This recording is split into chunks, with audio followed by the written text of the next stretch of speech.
नमस्कार साथियों, ऑब्जेक्टिव प्रश्न धारा ओबीडी पर सीआर देवा से आप सभी का स्वागत करता हूं। तो अपने अगला जो टॉपिक है वो है उच्चतम न्यायालय। अब तक अपन जो है प्रधानमंत्री, राष्ट्रपति और उपराष्ट्रपति तक जो है कंप्लीट कर चुके हैं और अब जो है न्यायपालिका जो है उसकी तरफ बढ़ते हैं। कार्यपालिका व्यवस्थापिका जो है वो अपन कंप्लीट कर चुके हैं भारत की।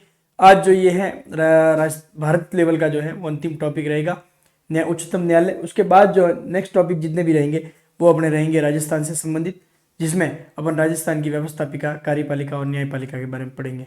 एक कमेंट आया था कि न्यायपालिका नहीं है, उच्चतम न्यायालय सिलेबस में नहीं है। आप देख ले एक बार, सिलेबस में सबसे लास्ट में लिखा हुआ है जुडिशरी, उसका मतलब न्याय व्यवस्था ही होता है। ठीक है, चलो तो बिना किसी देरी के शुरू करते हैं अपने आज का टॉपिक। आज का टॉपिक जो है वो है उच्चतम न्यायालय। उच्चतम न्यायालय, ठीक है, चलो ओके।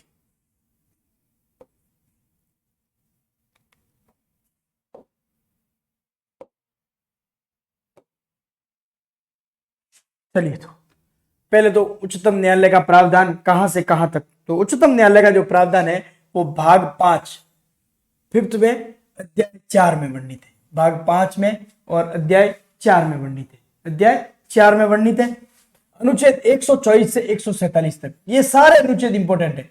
124 से लगाकर 147 तक जितने भी अनुच्छेद है वो सारे इंपोर्टेंट है और अलग अलग जो है 124 विशेष इंपोर्टेंट है, उसको अपन अलग अलग भागों में पढ़ लेंगे। ठीक है, फिर सर्वोच्च न्यायालय का प्रावधान कहां से लिया गया? तो अमेरिका से। कहां से लिया गया? अमेरिका से। और भारत में कैसी न्यायपालिका है? तो एकीकृत न्यायपालिका। कैसी है? एकीकृत। यानी अगर अधीनस्थ न्यायालय से कोई संतुष्ट नहीं है तो उच्च न्यायालय से संतुष्ट नहीं है तो उच्चतम न्यायालय। एक एकीकृत जो है वो न्याय प्रणाली जो है भारत में चलती है। अब न्यायपालिका का कुछ थोड़ा सा इतिहास अपन देख लेते हैं। सबसे पहले अपन ने पढ़ा है कि 1773 में रेगुलेटिंग एक्ट के तहत पहली बार एपेक्स कोर्ट का गठन कहां पर किया गया था? कलकत्ता में। कहां पर किया गया था? कलकत्ता में। अपन ने पढ़ा है कलकत्ता में किया गया था। मुख्य न्यायाधीश कौन थे? तो सर एलिजा इम्पे।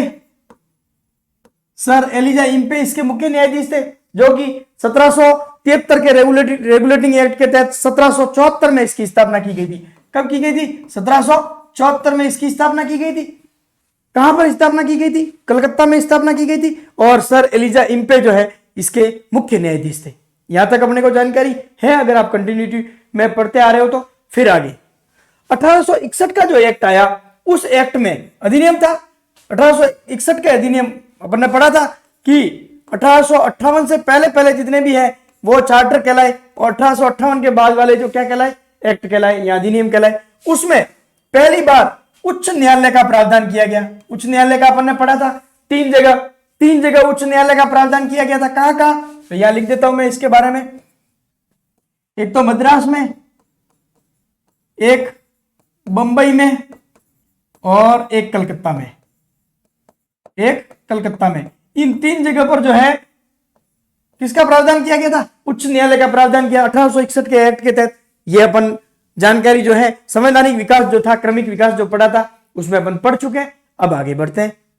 फिर 1935 के एक्ट के तहत अपेक्ष न्यायालय यानी संघीय न्यायालय, अपेक्ष न्यायालय जो था कलकत्ता वाला, उसको संघीय न्यायालय में बदलकर दिल्ली स्थानांतरित कर दिया गया। कहां स्थानांतरित कर दिया गया? दिल्ली। 1935 का जब एक्ट आया, 1935 का अधिनियम जो आया, उस अधिनियम में जो एपेक्स कोर्ट कोलकाता में स्थापित किया गया था, उसे 1935 के एक्ट के तहत जो है दिल्ली स्थानांतरित कर दिया गया। कहां स्थानांतरित कर दिया गया?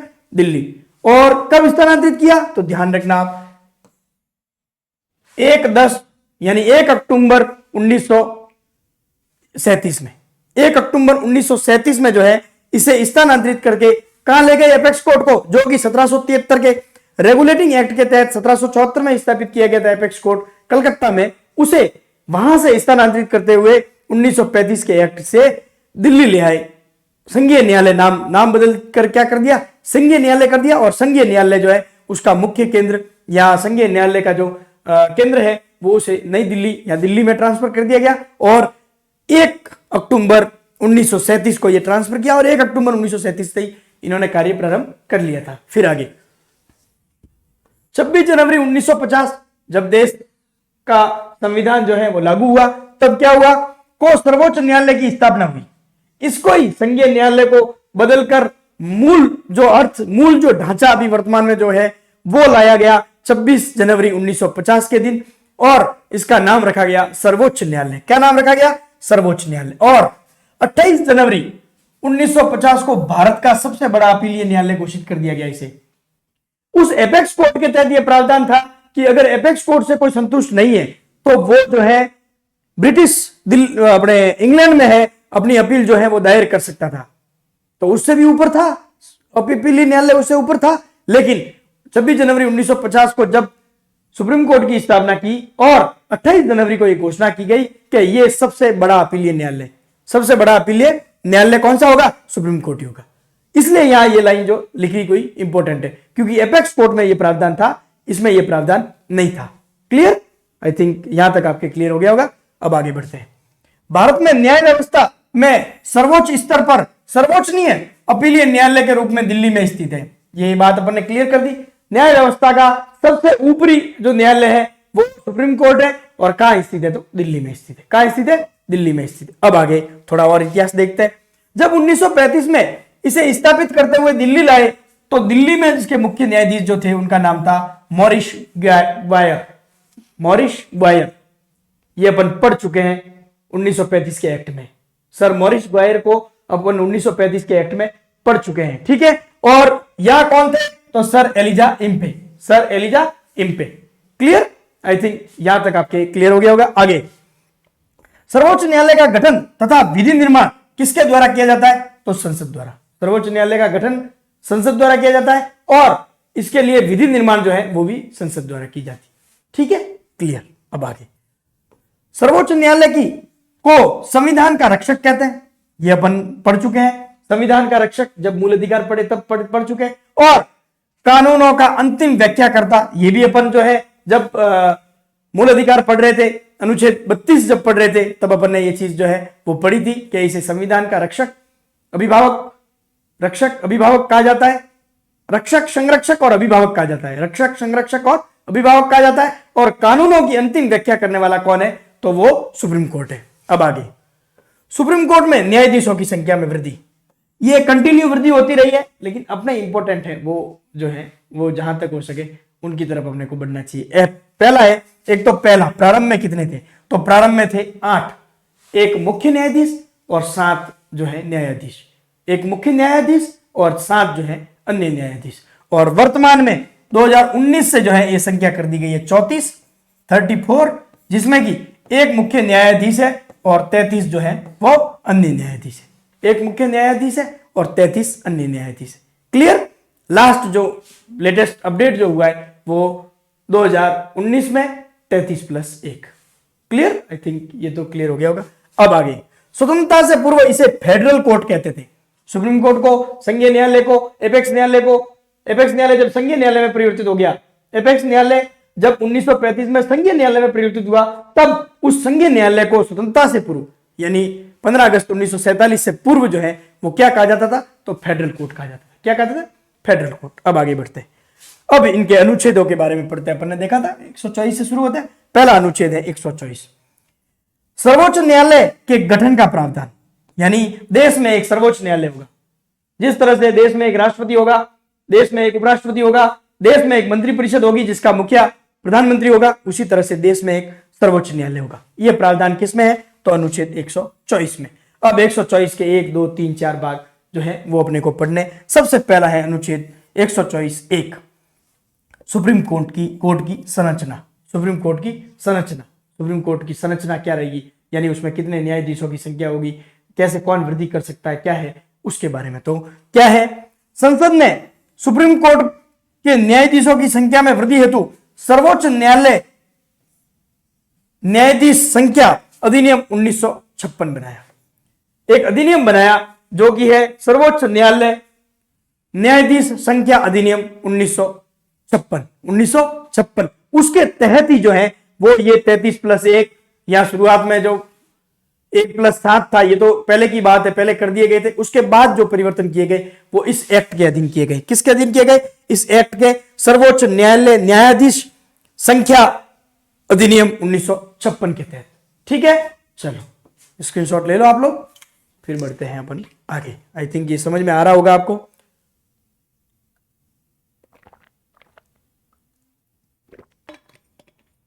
एक दो क्वेश्चन हमेशा आते हैं, दो कई बार 4-5 क्वेश्चन भी पूछ लेते हैं इसमें से, जब जहां भाग ज्यादा होता है पॉलिटी का वहां।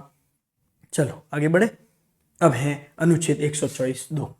अनुच्छेद 124(2) मैंने पहले ही बता दिया आपको, हर अनुच्छेद को अपन पढ़ेंगे। इसमें क्या है? न्यायाधीश की नियुक्ति, कार्यकाल, त्यागपत्र, पद मुक्ति। अब देखो सब चीजें पढ़ेंगे कि न्यायाधीश की नियुक्ति कौन करता है, कार्यकाल कितना होगा, त्याग पत्र या पद मुक्ति पर क्या प्रावधान रहेंगे, वो सब पढ़ेंगे। तो इनकी नियुक्ति जो है वो कौन करता है, तो राष्ट्रपति करता है।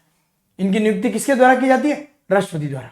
इनकी नियुक्ति किसके द्वारा, राष्ट्रपति द्वारा। अब आगे अन्य न्यायाधीशों की नियुक्ति सर्वोच्च न्यायालय के मुख्य न्यायाधीश से राष्ट्रपति परामर्श करके करेगा। ये तो मुख्य न्यायाधीश की नियुक्ति, मुख्य न्यायाधीश की नियुक्ति तो जो है वो राष्ट्रपति करेगा। कौन करेगा, राष्ट्रपति। कौन से प्रावधान के तहत, अपन आगे पढ़ेंगे। कॉलेजियम जो व्यवस्था है उसके तहत जो है राष्ट्रपति नियुक्ति करता है।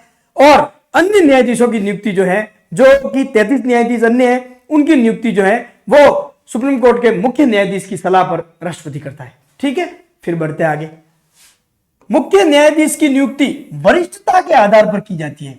किसके आधार पर की जाती है, वरिष्ठता के। जितने भी अधीनस्थ न्यायाधीश है उन न्यायाधीशों में जो भी सबसे वरिष्ठतम जो न्यायाधीश होंगे वो जो है वो मुख्य न्यायाधीश बनेंगे, सुप्रीम कोर्ट के मुख्य न्यायाधीश बनेंगे। अब आगे बढ़ते हैं। प्रथम बार न्यायाधीशों को की कॉलेजियम व्यवस्था 1993 में के तहत नियुक्ति 1993 में वैधिक जो है नियुक्ति दी गई थी। 1993 में ही कॉलेजियम प्रावधान लाया और 1993 में ही जो है वो कॉलेजियम के तहत जो है वो सुप्रीम कोर्ट के न्यायाधीशों की जो है वो नियुक्ति होने लगी। और इसे 1998 में इस कॉलेजियम व्यवस्था को क्या कर दिया गया, इसे वैधानिकता दे दी गई, इसे कानून बना दिया गया कि कॉलेजियम व्यवस्था के तहत ही जो है वो सुप्रीम कोर्ट के जो न्यायाधीशों की नियुक्ति वो की जाएगी। लेकिन एक संशोधन हुआ, संविधान संशोधन, बहुत विवाद हुआ था इसमें। 99 में संविधान संशोधन 2014 के तहत 2014 में कॉलेजियम व्यवस्था को समाप्त कर दिया गया। कॉलेजियम व्यवस्था को समाप्त करके एक 5 सदस्यीय कमेटी बनाई थी, जिसमें कि विधि मंत्री या कानून मंत्री जो है वो भी शामिल होते थे। पहले तो ये व्यवस्था थी, कॉलेजियम व्यवस्था के तहत मुख्य न्यायाधीश जो है राष्ट्रपति जी से सलाह करते थे और राष्ट्रपति जी जो है न्यायाधीश की नियुक्ति करते थे। लेकिन कॉलेजियम व्यवस्था जो है वो समाप्त करके कॉलेजियम व्यवस्था की जगह पर एक नई व्यवस्था लेके आए, जिसका देख लो, ये जिसका नाम था, पहले इसको देख लेते हैं। 2014 में राष्ट्रीय न्यायिक नियुक्ति आयोग का गठन किया।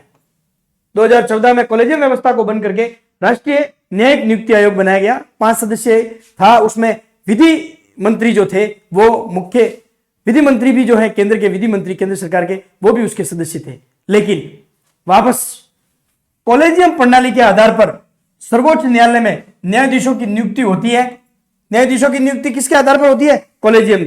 लेकिन इस 2014 के एक्ट को जो है वो तुरंत प्रभाव से जो है वो वापस सुप्रीम कोर्ट ने जो है वो खारिज कर दिया था।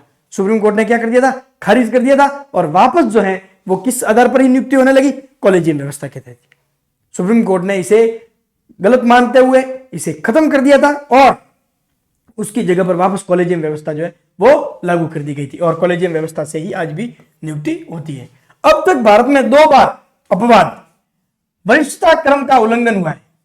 कॉलेजियम व्यवस्था में यही है, वरिष्ठता के आधार पर, और वो जो नियम है कॉलेजियम के उसके तहत ही जो है वो नियुक्ति होती थी, जिसमें राष्ट्रपति जो मुख्य न्यायाधीश से सलाह करके फिर न्यायाधीशों की नियुक्ति, और वरिष्ठतम जो भी है उसको जो है वो क्या बनाया जाता है, सुप्रीम कोर्ट का मुख्य न्यायाधीश। लेकिन 2 बार जो है इसका उल्लंघन हुआ है। इसको जो है इसको अपवाद के रूप में देखा जा सकता है कि पहला तो है 1973 में हेगड़े सेल्ट, एक तो हेगड़े जी, एक सेल्ट और एक ग्रोवर जी, 3 लोग जो है सीनियर थे।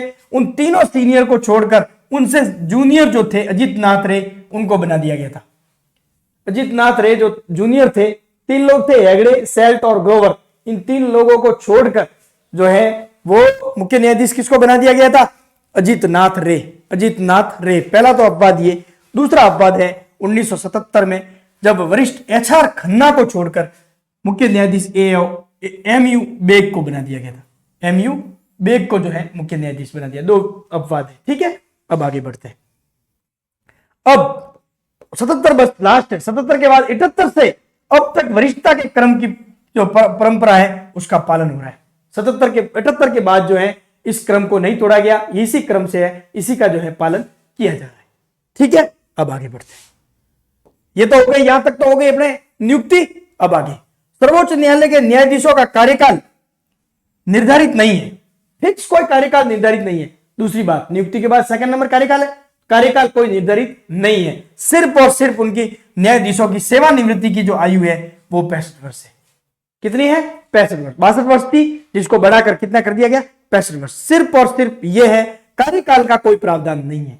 ध्यान रखना, कार्यकाल का कोई प्रावधान नहीं है, केवल और केवल उनकी रिटायरमेंट की आयु है वो तय कर रखी है। फिर आगे, मुख्य न्यायाधीश अन्य न्यायाधीश अपना त्याग पत्र, अगला पॉइंट आ रहा है, त्याग पत्र राष्ट्रपति को देते हैं।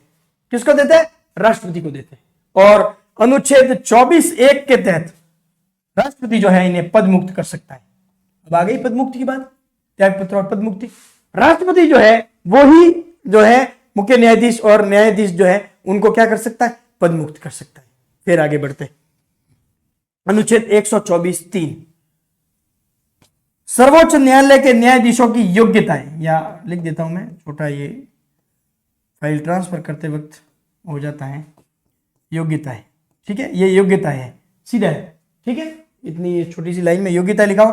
पहली योग्यता वही भारत का नागरिक हो, भारत का नागरिक हो, पहली योग्यता हो। सब में जो पढ़ी है अपन ने, भारत का नागरिक हो। फिर एक से अधिक उच्च न्यायालय में लगातार 5 वर्ष तक न्यायाधीश रह चुका हो, या तो एक न्यायालय में या फिर एक से अधिक जो न्यायालय है उनमें जो है 5 वर्ष तक क्या रह चुका हो? न्यायाधीश रह चुका हो, ठीक है। चलो फिर आगे क्या है? एक या अधिक उच्च न्यायालय में 10 वर्ष तक अधिवक्ता रहा हो। क्या रहा हो? अधिवक्ता, वकील रहा हो। 10 वर्ष तक कोई वकील रहा हो तो उस कोटे से भी जो है वो न्यायाधीश बनाए जा सकते हैं।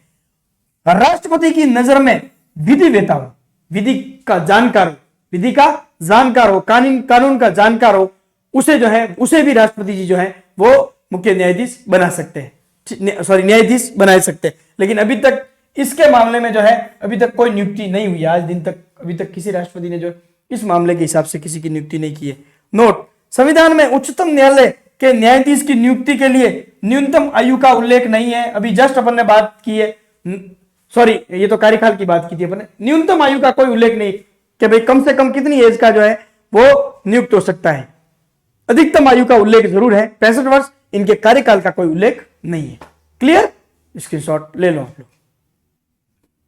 आई थिंक साथ ही साथ हर चीज आपकी क्लियर हो रही होगी। अब बढ़ते हैं आगे। चल फिर है 124(4).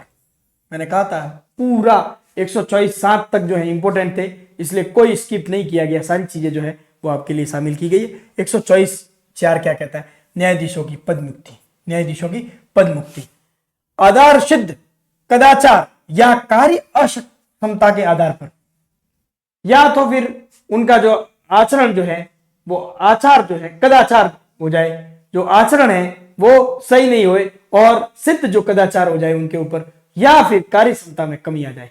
कार्य क्षमता में क्या आ जाए? कमी आ जाए, अक्षमता आ जाए, ठीक है। अब ये आरोप किसी ने लगाया है तो उस आरोप की जांच हेतु 3 सदस्यीय समिति संसद के द्वारा, संसद को रिपोर्ट देगी या संसद के द्वारा जो है वो बनाई जाएगी, संसद के द्वारा बनाई जाएगी। अगर किसी ने आरोप लगाया है कि अमुक जो न्यायाधीश है वो कार्य करने में असक्षम है या असमता जो है जाहिर हो रही है उनकी कार्य करने में, या फिर उनका जो आचरण जो है वो कदाचार है, तो इसके आधार पर अगर कोई प्रस्ताव लाता है उनको हटाने का तो 3 सदस्यीय कमेटी बनाई जाएगी। वो अगर उसको मानती है, उसको अगर रिकमेंड करती है तो फिर संसद उसे 2/3 बहुमत से अगर पास करती है, अगर संसद, देखो पहले तो रखा जाएगा कि भाई इनका जो है ये कार्य करने में क्षमता है, इनकी कार्य करने में क्षमता नहीं है, कार्य करने की क्षमता नहीं है, या फिर इन पर एक कदाचार जो है वो सिद्ध हो चुका है, तो संसद जो है 3 सदस्यीय कमेटी बनाएगी। जब वो कमेटी उसके खिलाफ रिपोर्ट दे देती है, फिर भी संसद जो है 2/3 बहुमत से, यानी विशेष बहुमत से अगर वो जो है उनके खिलाफ जो प्रस्ताव है वो पारित करेगी, तब जाके जो है उनको हटाया जा सकता है, उनको हटाया जा सकता है। और कौन हटा सकता है? राष्ट्रपति द्वारा। कौन हटा सकता है? राष्ट्रपति। लेकिन ये पूरी जो बड़ी प्रोसेस है उसको उपयोग में लेना जरूरी है, उपयोग में लेना जरूरी है। ठीक है, अब आगे अनुच्छेद 124(5), अनुच्छेद 124(4) के संबंध में विधि निर्माण संसद द्वारा। इसके संबंध में जो विधि निर्माण कानून बनाना है कि किसको किस तरह से हटाया जाए, किसको कदाचार माना जाए, किसे जो है अक्षमता माना जाए, उसके बारे में कानून बनाने का अधिकार 124(5) के तहत किसको दे रखा है? संसद को दे रखा है। ठीक है, फिर आगे न्यायाधीशों को पद मुक्त करने हेतु वही बात कि भाई उसके बारे में नियम बनाने की, और इसी के लिए न्यायाधीशों की जांच अधिनियम 1968 बना दिया गया है। उस जांच अधिनियम में सारी जो है शर्तें, सारी जो प्रावधान है वो उसमें कर दिए गए संसद के द्वारा। क्लियर? आई थिंक यहां तक आपके क्लियर हो गया होगा। अब आगे बढ़ते हैं अनुच्छेद 124(6), न्यायाधीशों की शपथ। न्यायाधीशों की शपथ और किसमें है? तीसरी अनुसूची में। तीसरी अनुसूची के तहत राष्ट्रपति या राष्ट्रपति द्वारा नामित सदस्य जो है वो इनको शपथ दिलाता है। सिर्फ और सिर्फ अब तक अपन ने उपराष्ट्रपति पढ़ा है, जिसकी जो शपथ का उल्लेख जो है वो इसमें नहीं होकर अनुच्छेद 69 में है। उसके अलावा सारे जो है वो तीसरी अनुसूची में है। ठीक है, फिर आगे बढ़ते हैं अनुच्छेद 124(7), सुप्रीम कोर्ट के न्यायाधीश सेवानिवृत्ति के पश्चात किसी भी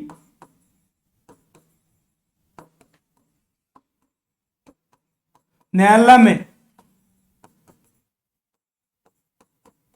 वकालत नहीं कर सकते।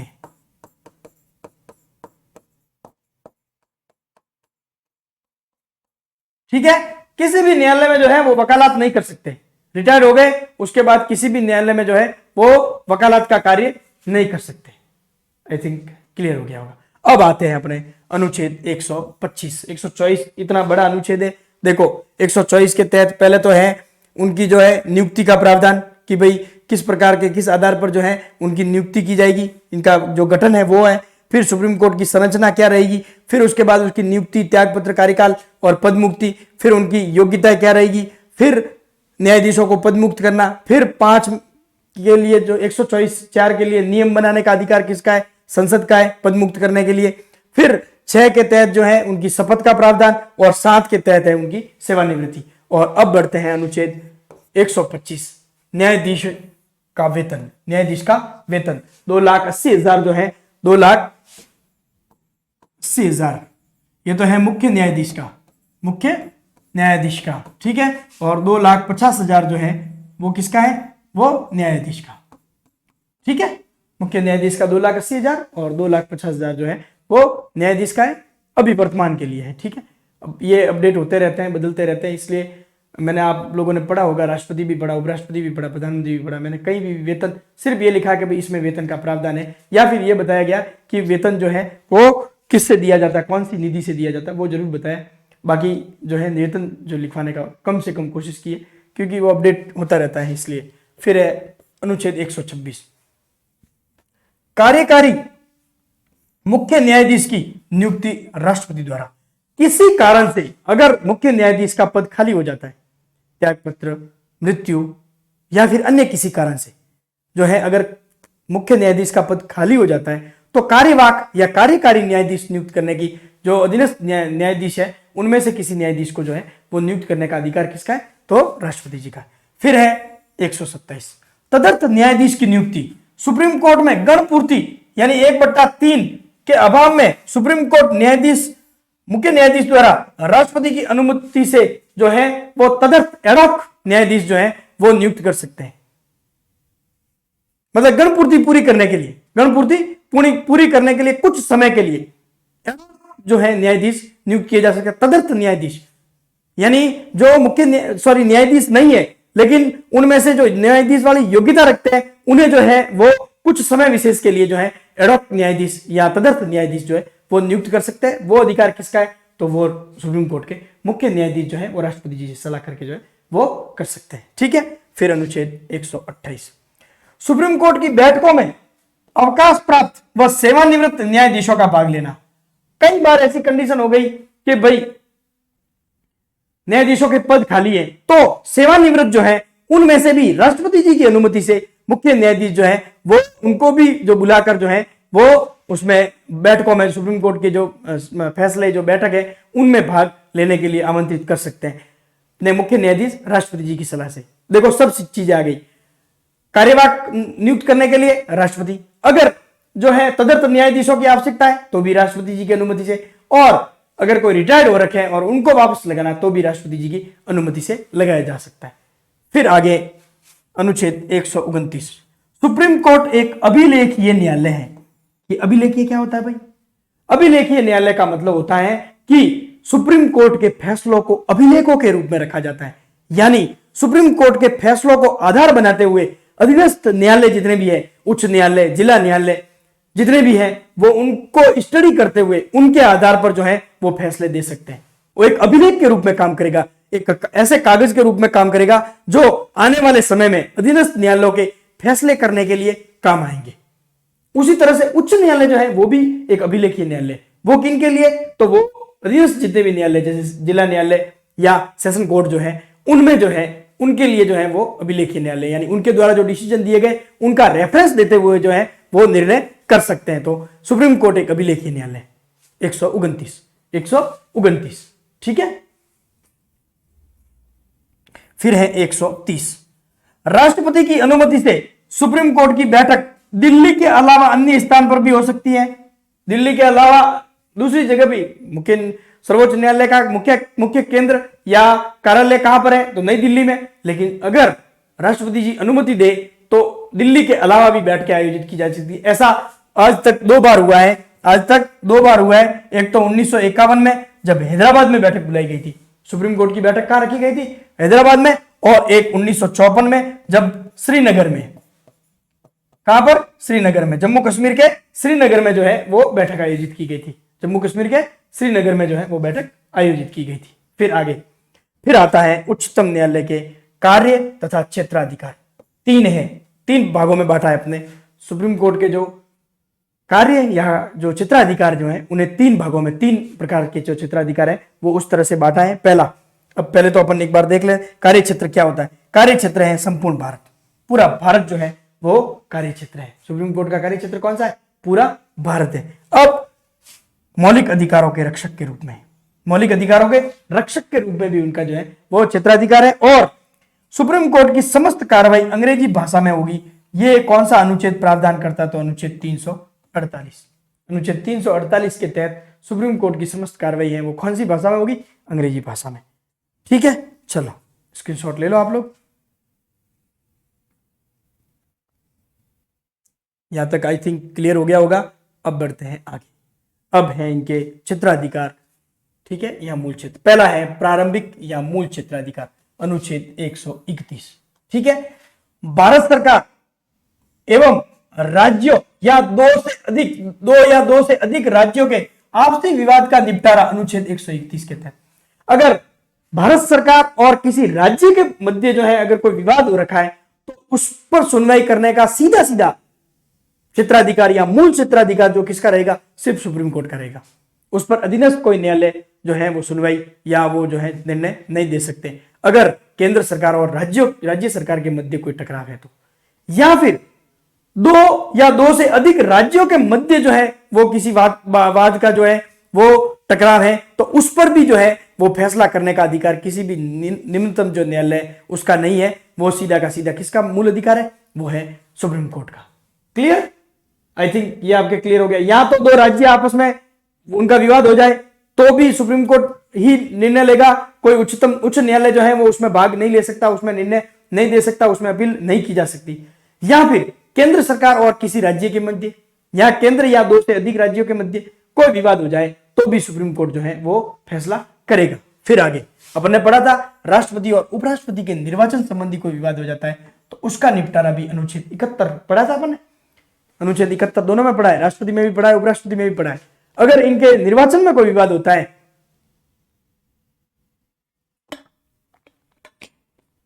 वो भी जो है वो मूल क्षेत्राधिकार किसका है?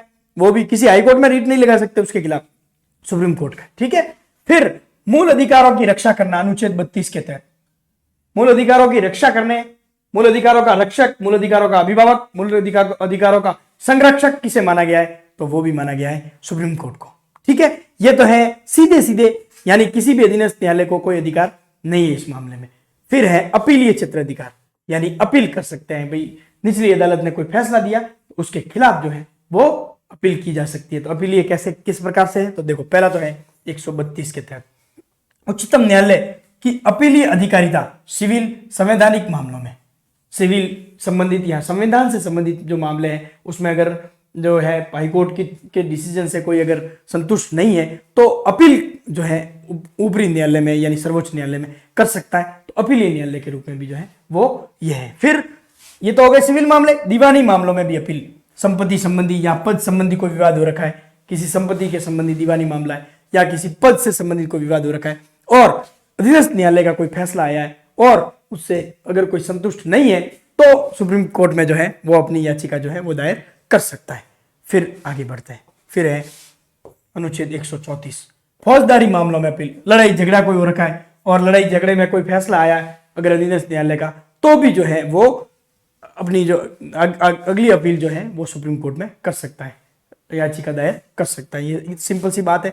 आई थिंक ये सारी चीजें आपको क्लियर, ये इंपॉर्टेंट है ध्यान रखना कि भाई पूर्णतः उनका अधिकार किसमें है, तो ये ध्यान रखना। फिर आता है परामर्शदात्री क्षेत्राधिकार अनुच्छेद 143, यानी परामर्श देने का अधिकार। कहां कहां पर किस किस आधार पर जो है वो परामर्श देने का अधिकार है। ये प्रावधान जो है वो कनाडा से लिया गया है। कहां से लिया गया? कनाडा से। अब सबसे पहला परामर्श तो राष्ट्रपति सुप्रीम कोर्ट से परामर्श ले सकता है। राष्ट्रपति जो है वो सुप्रीम कोर्ट से परामर्श ले सकता है।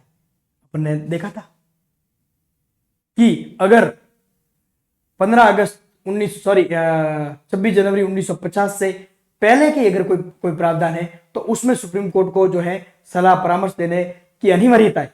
सुप्रीम कोर्ट को परामर्श देने की अनिवार्यता है। राष्ट्रपति उसे माने या नहीं माने वो कोई जरूरी नहीं है, अपन ने पढ़ा है राष्ट्रपति में। और 26 जनवरी 1950 के बाद का मामला है तो सुप्रीम कोर्ट भी जो है वो स्वतंत्र है और राष्ट्रपति भी स्वतंत्र है। सुप्रीम कोर्ट चाहे तो दे सकते हैं परामर्श और राष्ट्रपति चाहे तो उस परामर्श को पर अमल कर सकते हैं और नहीं चाहे तो नहीं। ये अपन पढ़ चुके। अब अनुच्छेद 135 संघीय न्यायालय की अधिकारिता का प्रयोग सुप्रीम कोर्ट द्वारा करना है। संघीय न्यायालय यानी संघ के एक न्यायालय के रूप में, संघ के एक न्यायालय के रूप में यानी पूरे देश के एक न्यायालय के रूप में उनकी जो अधिकारिता बनती है उसका प्रयोग जो है वो सुप्रीम कोर्ट करेगा।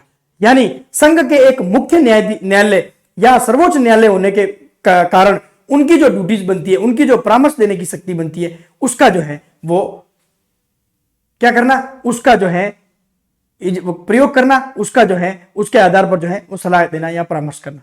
फिर आता है आगे अनुच्छेद 136 सर्वोच्च न्यायालय से विशेष अपील की इजाजत प्राप्त करना। विवेकीय आधार पर सुप्रीम कोर्ट को, विवेकीय आधार पर सुप्रीम कोर्ट को अगर सर्वोच्च न्यायालय जो है विशेष अपील की इजाजत प्राप्त करना, यानी सर्वोच्च न्यायालय से जो है वो किसी मामले में विशेष अपील जो है वो लगाने के लिए जो है सुप्रीम कोर्ट को जो है उसके समक्ष जो है कोई इजाजत जो प्राप्त करने के लिए जो है वो पेश करना। और ये जो है विवेकीय अधिकार रहता है सुप्रीम कोर्ट का कि वो चाहे तो किसी जो ये सर्वोच्च न्यायालय में विशेष अपील है उसको स्वीकार करे और चाहे तो स्वीकार नहीं करे।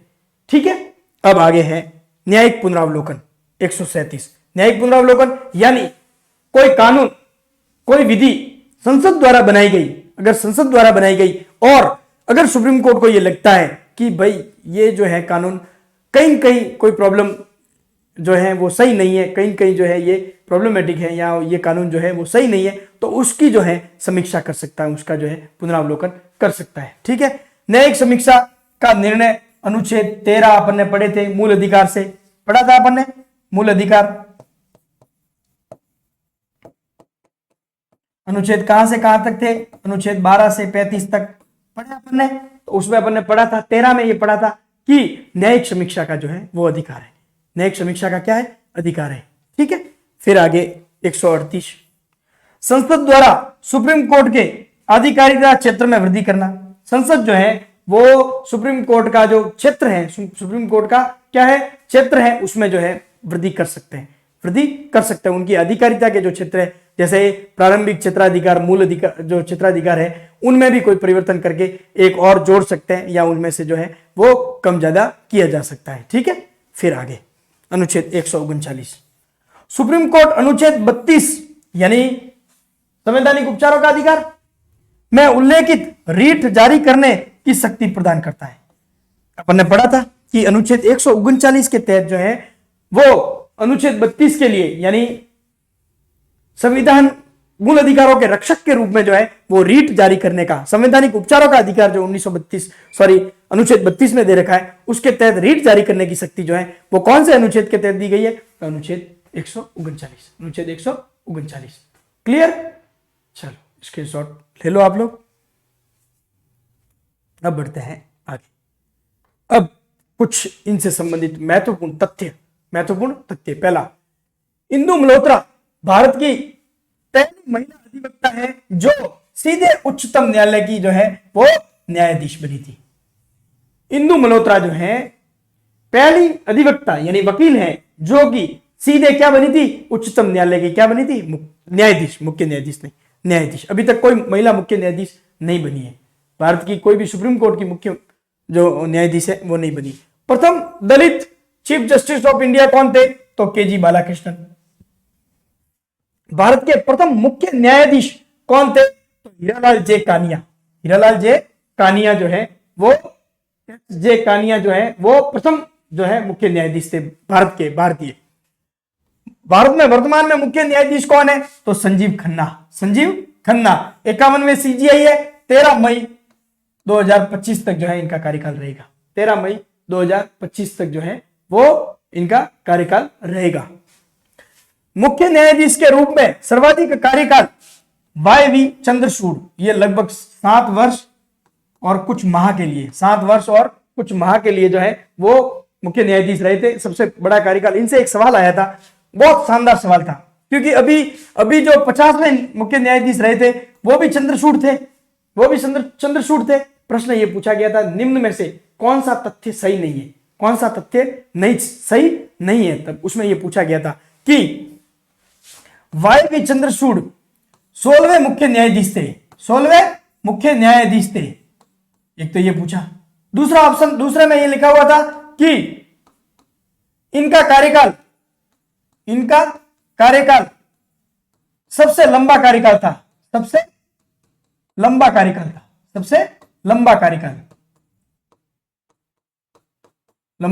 था। और तीसरा यह था कि इन्हें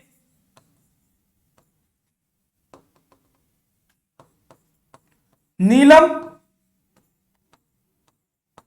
संजीवन रेड्डी ने शपथ दिलवाई। ऑप्शन में था 1 2 3 सही, 1 2 4 वो 1 2 3 सही, 1 2 सही, सिर्फ 2 सही, सिर्फ 3 सही। अब अगर आपको YV चंद्रचूड़ और इनके नाम में अगर अंतर नहीं कर पाए आप, तो आपके दिमाग में पहला तो ये क्लिक करता है, जो अभी वर्तमान में जो परीक्षा देगा उसके दिमाग में ये क्लिक करता है, यार 16वें न्यायाधीश तो नहीं है, 16वें तो नहीं, अभी पढ़ा है मैंने, 50वें न्यायाधीश थे। तो एक तो ये गलत, ठीक है। दूसरा, इनका सबसे लंबा कार्यकाल है, ये कहीं पढ़ा है मैंने, चंद्रचूड़ का जो है वो लंबा कार्यकाल है, ये बात तो सही है। अब तीसरी बात, अभी हाल ही में ये न्यायाधीश रहे, तो नीलम संजीवन रेड्डी जी जो है वो शपथ कैसे दिलाएंगे इनको? ये बात भी गलत है। और अपन जो है वो केवल सेकंड जो राइट है उस पर जो है वो टिक करके आएंगे। और ये ऑप्शन में था, शायद छत्तीसगढ़ PSC में या कहीं एग्जाम में ये सवाल आया था, मेरे ध्यान में आया था ये सवाल। तो अपन ये जो है, ये 2 नंबर जो है वो राइट करके आएंगे। नहीं, आपको अंतर करना है दोनों में, ध्यान रखना। ये जो तीनों चीजें मैंने बताई है, ये YV चंद्रचूड़ जी जो है उनके बारे में है, और आपको ध्यान रखना है, इंपॉर्टेंट है, ठीक है, इंपॉर्टेंट है, ध्यान रखना। क्लियर? चलो फिर आगे बढ़ते हैं। मुख्य न्यायाधीश के रूप में न्यूनतम कार्यकाल कमल नारायण सिंह। सुप्रीम कोर्ट के प्रथम महिला न्यायाधीश कौन थे? तो फातिमा बीबी। कहां के थे ये? केरल के थे। कहां के थे? केरल के थे। फातिमा बीबी जो है वो केरल के थे और ये प्रथम जो है मुख्य न्यायाधीश थे, प्रथम सॉरी न्यायाधीश थे, महिला न्यायाधीश, प्रथम महिला न्यायाधीश। पद पर रहते हुए मृत्यु प्राप्त करने वाले मुख्य न्यायाधीश कौन है? तो एक तो प्रथम न्यायाधीश हीरालाल जी जे कानिया और एक है, थोड़ा क्लियर कर देता हूं मैं, एक है सब्याची मुखर्जी, सब्याची मुखर्जी जी और हीरालाल जी जे कानिया जो है वो पद पर रहते हुए इनकी मृत्यु हुई। सुप्रीम कोर्ट के प्रथम न्यायाधीश जिनके विरुद्ध पद मुक्ति प्रस्ताव लाया गया तो वी रामास्वामी, जो कि असफल रहा था। वी रामास्वामी जी के खिलाफ जो है वो पद मुक्ति प्रस्ताव लाया था, लेकिन वो जो है वो असफल रहा था, वो असफल। देखो इंपॉर्टेंट है ये पद मुक्ति, इंपॉर्टेंट कैसे है? अपने दिमाग में ये आता है कि हटाने के लिए महाभियोग, सीधा एक ही कंसेप्ट दिमाग में, महाभियोग नहीं। सुप्रीम कोर्ट के न्यायाधीशों को हटाने के लिए महाभियोग शब्द का प्रयोग नहीं है, रिमूवल शब्द है। क्या है? रिमूवल, यानी पद मुक्ति करना, पद मुक्ति करना जो है वो शब्द है। ठीक है, तो ये जो प्रस्ताव है वो किसके लिए लाया था? वी रामास्वामी जी के लिए, और असफल रहा था। भारत के मुख्य न्यायाधीश जो कार्यवाहक राष्ट्रपति भी रहे और उपराष्ट्रपति भी रहे तो मोहम्मद हिदायतुल्ला, ये अपन पढ़ चुके हैं। ठीक है, फिर आगे बढ़ते हैं। जनहित याचिका, ये भी मैं पढ़ा चुका हूं कि जनहित याचिका की किसकी देन है भारत में? तो पीएन भगवती और वेंकट चलैया, ये नहीं पढ़ा था, ये पढ़ा था अपन ने। पीएन भगवती कौन थे? तो 17वें मुख्य न्यायाधीश थे, 17वें मुख्य न्यायाधीश थे भारत के 17वें मुख्य न्यायाधीश थे पीएन भगवती जी। उनको इसका श्रेय जाता है, जो पीएलआई जो लगती है, जनहित याचिका जो लगती है, उसका श्रेय किसको जाता है? तो पीएन भगवती जी को। फिर आगे न्यायिक सक्रियता एवं लोक अदालतें, जो लोक अदालतें लगती है, अभी भी आपने सुना होगा, अपने जो अधीनस्थ न्यायालय है उसमें भी, उसके द्वारा भी है, उनके द्वारा भी जो है वो लोक अदालतें लगाई जाती है। और न्यायिक सक्रियता मोस्ट इंपोर्टेंट है, दोनों चीजें, उनका श्रेय भी किसको जाता है? तो पीएन भगवती जी को। पीएलआई आए, न्यायिक सक्रियता आए या लोक अदालत आए, पीएन भगवती जी, पीएन भगवती जी। फिर आगे कुटुंब न्यायालय की स्थापना, एक अलग से न्यायालय की स्थापना की गई थी जिसका नाम है कुटुंब न्यायालय। कुटुंब न्यायालय क्या करता है? तो पारिवारिक न्यायालय अधिनियम 1984 के तहत आपसी सहमति से जो है वो परिवारों के जो विवाद है उनको निपटाने का काम करता है। परिवारों के मध्य कोई आपसी कोई विवाद है तो उनको निपटाने का कार्य कौन करता है? तो कुटुंब न्यायालय। आई थिंक इस स्लाइड से जो बनने वाले क्वेश्चन है वो आपके एकदम क्लियर हो गए होंगे। और आगे बढ़ते हैं, स्क्रीनशॉट ले लो आप लोग। चलो, तो सुप्रीम कोर्ट से बनने वाले क्वेश्चन जो इंपोर्टेंट जो फैक्ट है, इंपोर्टेंट जो क्वेश्चन है, जिनसे बने हुए क्वेश्चन है या जिनसे बनने की संभावना है, वो मैंने लगभग सारे जो है वो क्लियर करने का प्रयास किया है आपके। और आई थिंक इस पार्ट से जो बनने वाले क्वेश्चन है वो आपको कहीं पे भी जो है वो प्रॉब्लम क्रिएट नहीं करेंगे। कुछ क्वेश्चन, एक क्वेश्चन तो ये था कि सर संसद की सदस्यता कैसे ली जाती है?